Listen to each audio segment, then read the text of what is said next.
11 April ঈদের দিন বিকেল রাজধানীর কুড়িল বিশ্ব রোড এলাকায় এক্সপ্রেসওয়েতে যাত্রীবাহী একটি প্রাইভেট কারে হঠাৎ আগুন লাগে। আগুন নিয়ন্ত্রণে ফায়ার সার্ভিসের দুটি ইউনিট যাওয়ার সময় এক্সপ্রেসওয়ে টোল প্লাজায় আটকে দেওয়া হয়।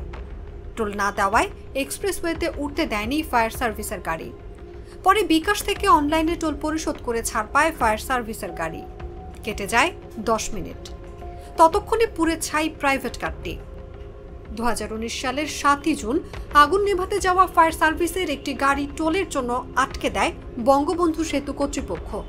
সে সময় বাসের আগুন না নিভিয়ে ফিরে আসতে বাধ্য হন ফায়ার সার্ভিসের কর্মীরা। নৌ দুর্ঘটনার জন্য উদ্ধার কাজে যাওয়া ফায়ার সার্ভিসের গাড়িকেও ফেরি ভাড়া দিয়েই ফেরিতে ওঠার রেকর্ড রয়েছে।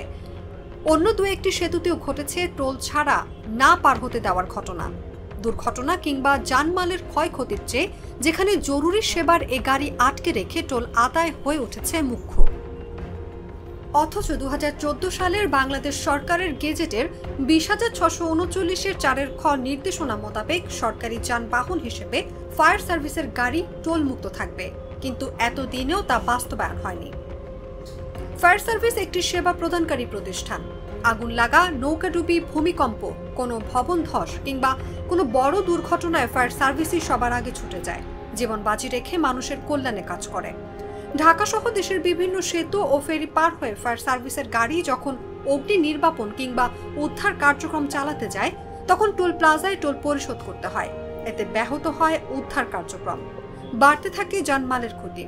এ নিয়ে ফায়ার সার্ভিসের পক্ষ থেকে সংশ্লিষ্ট কর্তৃপক্ষকে চিঠি দিলেও সমাধান হয়নি এখনো।